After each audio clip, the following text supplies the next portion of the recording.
right, is going to come via, okay, Yahushua, returning. So the elect are not here to be destroyed by that violence, by that destruction, by Jacob's trouble. They're here to experience, okay, the environment. We're here to be a tribe, as gold is tried. All right, let's get that. Okay?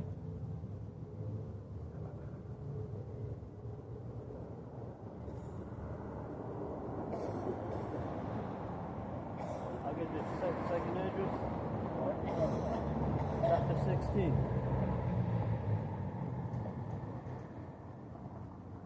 Chapter 16 and verse 28. For of a city there shall be 10 left, and 2 of the feud, which shall hide themselves in the thick groves and in the clefts of the rocks. Read that again. For of a city there shall be 10 left, and 2 of the feud, which shall hide themselves, 2 in the field. Okay, in this spirit, because as I was going out to the store, I came out the car and I saw two Edomites, homeless looking Edomites. So that's how it's going to be. Like there's going to be like just 2 people in one city, and it says they're going to be hide themselves. Why are they going to hide themselves? Because people aren't going to. The society's not going to be running. If people don't consider it, they don't know what's coming. They move on from day to day like everything's all right, so like things is gonna keep running up in its normal, usual standard. But they don't realize that they don't meditate about the days that's approaching, the days that's coming. They don't see how God feels about life and the things that's going on and the wrongs that's being committed. And so, in essence, they don't think that they don't think that the evils of the world, the evil things that's done in the world has to be paid and judged. But it does. This is the second address, 16 and verse 28 again. For of a city there shall be 10 left, and 2 of the few, which shall hide themselves in the thick groves and in the clefts of the rocks. They're going to be hiding.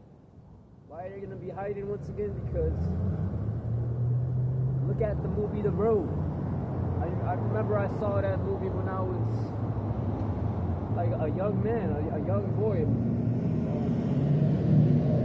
My mom just rented the movie I think she bought it at some yard sale and brought it back home, and we watched that movie.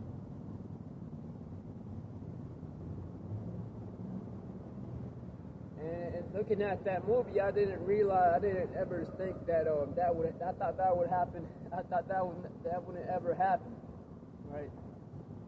But no, those days are gonna come. Those days are gonna come. The scriptures say a day of trouble like none other before.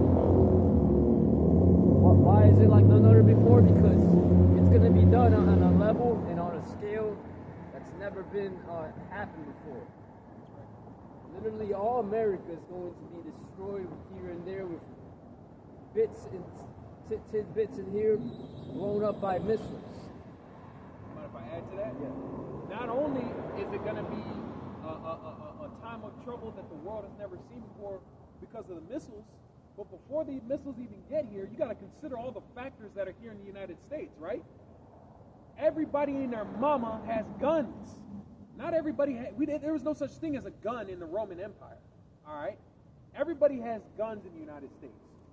Everybody is broke and struggling and hungry, okay? Now people are going to start being hungry because of what's going on with EBT. Everybody has access to the internet. Everybody can travel between states within a few hours because of the invention of a car. There's things like drones, FPV drones. Okay? There's things, Esau has technology that was not in existence in times past. Okay? Everybody is on some sort of psychological medication. Okay? Everybody is in some way dependent upon this wicked system in order to survive. So unlike in times past, these people are going to be more desperate. They have more weapons and more deadly weapons, okay? And they are further separated from the truth than ever before. There's a spiritual vacuum in the United States that didn't exist, okay, in times past when these people on the sign knew who they were. Now, there's always been Jake going off. Jake has been wicked throughout history. But this time, okay, in the United States, we have Babylon the Great, okay? Jake has been led down a path that has separated them further than ever before, okay?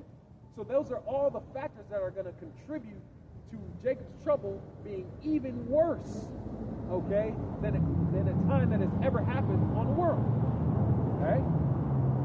And also, if I may add to that, because these women too, they, as the brother was saying that, so we're speaking on it, these women just come into my mind. A lot of these proud women, man, you see every day out here. And in that time, in that day, a lot of these things, because in that day, yeah, there's going to be a lot of these single mamas, mothers. A lot of you, the white, whether you're white, black, Mexican, Latina, as long as you're Israelite too, especially, you're going to be getting judged. And if you're proud, especially, even more so, you're going to get a harsh, heavy judgment upon you. The Lord is going to break your pride. It says, the scriptures say that every haughty shall be brought low. The mighty men shall so the mighty men are going to be trembling. How much more you woman? You're going to be hearing a lot of screams in despair. So I got to get Isaiah 4:1. And in that day, 7 women shall take hold of one man, saying, so why are 7 women going to be taking hold of one man here? Not because we're going to be in a prosperous state, because you women are all humble. No, you're going to be coming to this scripture. Actually, is talking about 7. That is in the kingdom, though. But it's twofold. It's going to be in the kingdom as well, but also it pertains unto this side, man. How they're going to be wanting to want a man, not because we're going to be in our royal mind state, but because they're going to realize and they're going to be humbled down. They're going to be in a state of pure desperation, pure survival mode. Okay? Oh, and I got to get Isaiah 3:16. More of the Lord says, because the daughters of Zion are haughty. You go outside, you see a lot of proud Israelite women, and walk with stretched forth necks and wanton eyes, walking and menacing as they go, and making a tinkling with their feet. Let's see, 17. Therefore the Lord shall smite with a scab the crown of the head of the daughters of Zion, and the Lord shall discover their secret parts. In that day the Lord will take away the bravery of their tinkling ornaments about their feet, and their cause and their round towers like the moon. Changeable suits of apparel, the mantles and the wimples and the crisping pins, the glasses and the fine linen and the hoods and the veils. So when you go into this chapter, I don't want to get it all because it's a long list of all this shit that the Lord is going to take. But I just do all the beauty, all the basically all everything that you women love and you need, the Lord's going to take. It's not doesn't necessarily have to be anything on this list. Like this is really just going into apparel and clothes and shit like that. A lot of you women are already having a lot of that shit taken from you, unless you have some type of money. You buy a lot of gold. You got these O's that do OnlyFans get a good check, a good monthly. Got a good subscription of a bunch of simps on there. If they still using that OnlyFans, I haven't heard of that in a minute, or probably still using that. But whatever you bitches have, man, your jobs too. You got bitches that just work, and they're bitches and they're whores and they're proud. Okay, they look down on a man, they beat down on a man. The other day I had some bitch laughing at me. She just laughed at me. I don't know what she was laughing at, but I guess it's just her spirit in general gives off. it's given off like in general, you discern these women's spirit. They give off the spirit of they're above a man, so they're gonna get judged. They truly believe that, but they're about to realize that's not the case at all. You know. Mind if I add? Go ahead. In that chapter, you were reading Isaiah 3, right? If you go to the first verse in that chapter, it says, "For behold, the Lord Yahweh of hosts doth take away from Jerusalem and from Judah the stay of the stay and the staff, the whole stay of bread and the whole stay of water," meaning what they rely upon. Okay, the food supply. All right. We all have been talking about the EBT, the SNAP, right? You even had these Edomites over Halloween, okay? They dressed up as in blackface and started making fun of Jake for not having EBT and shit, okay? That's the Lord taking away the stay of bread. Meaning you ain't got nothing, like a stay and a staff is something that you lean upon, right? When you ain't got no EBT, you can't lean upon or rely upon Esau Edom's government, man.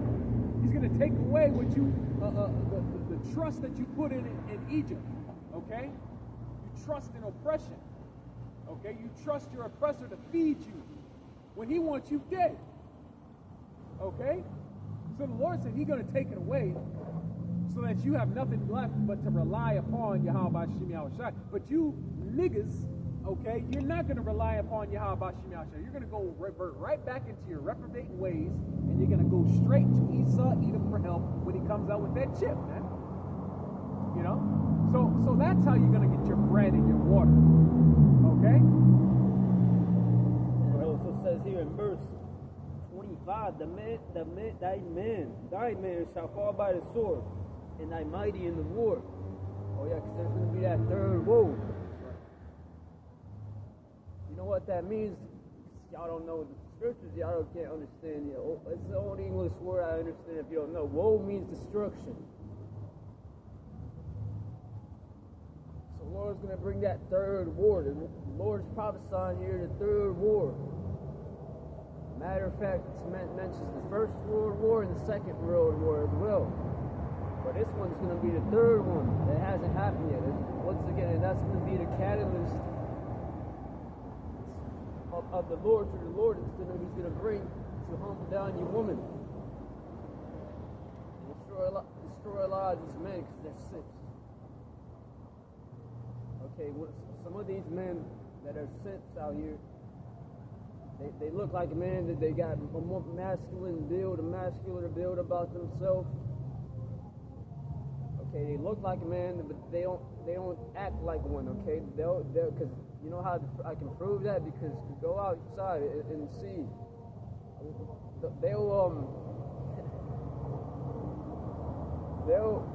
they'll break their back from some hoe, some bitch. The minute you disrespect them, they'll come at you with more aggression. They're simps. They're beta males. In this verse, going back to 2nd Ezra 16, verse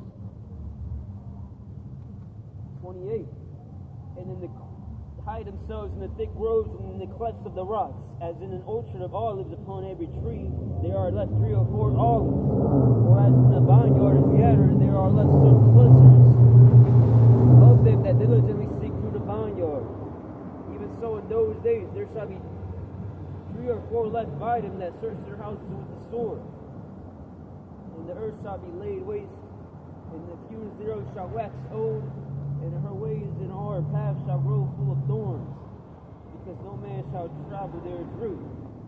The virgins shall mourn having no husbands, bridegrooms, the women shall mourn having no husbands, their daughters shall mourn having no helpers. In the war shall their bridegrooms be destroyed, and their husbands shall perish of famine. And once again, just going back to the main point, that's we're speaking on right now. World War III, women being humbled down, these men being killed. This is what's going to happen. A lot of you people, they'll hear this. They don't want to hear it because they really can't accept it. Because because they're weak. You guys are weak. If you don't have this truth, if you don't know these prophecies that's going to come to pass soon, and if you're not of the elect that's receiving it, then you're weak. You're going to be a falling casualty. I got one. Jeremiah, like what you said about these men becoming like women. The scriptures talk about that. Jeremiah 51:29 says, "And the land shall tremble and sorrow, for every purpose of the Lord Yahweh shall be performed against Babylon, to make the land of Babylon a desolation without an inhabitant. The mighty men of Babylon have forborne to fight. They have remained in their holds. Their might hath failed. They became as women. They have burned her dwelling places. Her bars are broken." Okay, these men in this nation, see, the ones that consider themselves macho, like you got these guys that make these, like, you know what, the common trend is these all ex-military dudes. What do they do when they get out of the military? They all make these fucking podcasts and shit. All these ex-Navy SEALs and these dudes that are hoorah, American patriotic, Second Amendment, all these machismo dudes, right? All these dudes are about to be like little bitches in the time of Jacob's trouble. See, they talk a good game about, oh, well, we got the guns, take this country back, and all that bullshit, man. See, they don't understand that Yahweh Shem Yahushai, like the Ox said, this is going to be a time like no other, man. This is not just going to be a regular revolution. This is not going to be a regular time of distress. This is going to be mixed with the spirit of Yahweh Shem Yahushai going throughout the whole earth, man. And not to mention, I made a video on this week, the men of the Lord are going to be getting spiritual power, okay? So can you imagine, the spirit on these Edomites and these mighty men and even these Jakes who think they're tough, these tough guys, right? When they see one of the men of the Lord with his spiritual power and committing great miracles and acts,